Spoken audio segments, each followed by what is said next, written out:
derby basque-hollandais au Parc des Sports Guilherand pour cette première journée top 14, puisque le Biarritz Olympique reçoit le promu, le Stade Montois, sous les yeux de Dimitri Yachvili de retour dans le groupe, mais qui débutera sur le banc des remplaçants. Les premières actions sont à mettre à l'actif des Basques avec Jean-Pascal Barak, le jeune 3/4 centre du club, avec Belcho, petit côté, le coup de pied par-dessus, mais il y avait une pénalité au départ de l'action sifflée par monsieur Matteux, l'arbitre de cette rencontre.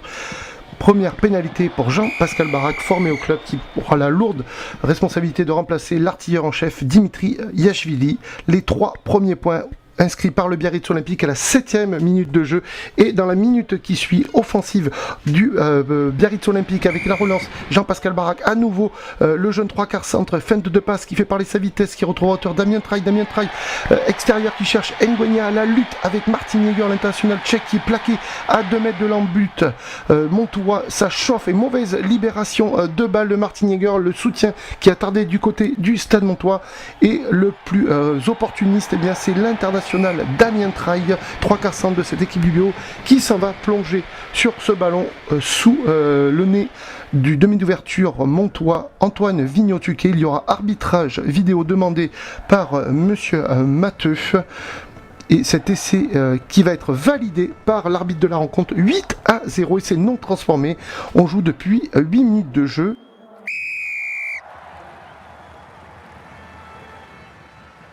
4 minutes plus tard, eh bien, offensive à nouveau du côté des Basques avec Ngwenya qui s'arrache.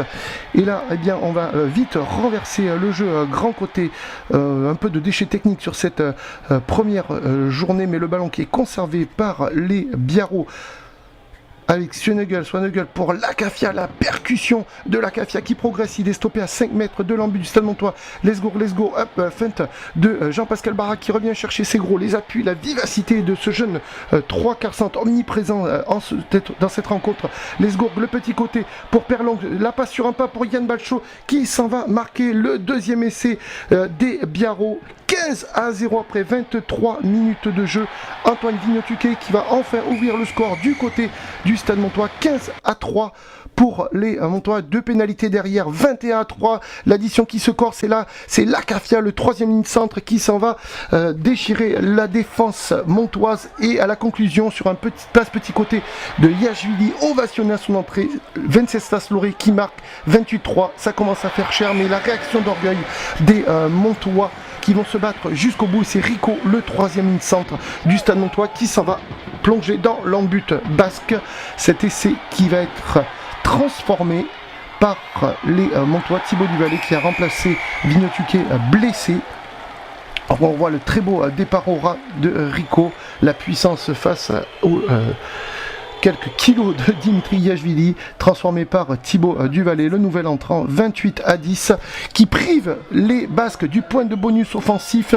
Et là, bien, les joueurs du BO qui vont se jeter leur dernière force dans la bataille pour reprendre ce point de bonus offensif. Action large avec Jiménez, la passe sur un pas pour Yann Balcho qui rentre dans les 22, qui cale le dernier défenseur et qui envoie Benoît Babi à la 80e à la sirène. Marqué ce 4e essai, synonyme de bonus offensif dans les arrêts de jeu. Le Biarritz Olympique, et bien, par ce 4e essai de Benoît Babi, transformé du bord de touche par le jeune Jean-Pascal Barak, très bon dans cette rencontre. Score final 35-10, dur début du promu montois dans ce top 14, et le Biarritz Olympique, et bien, qui fait la bonne affaire.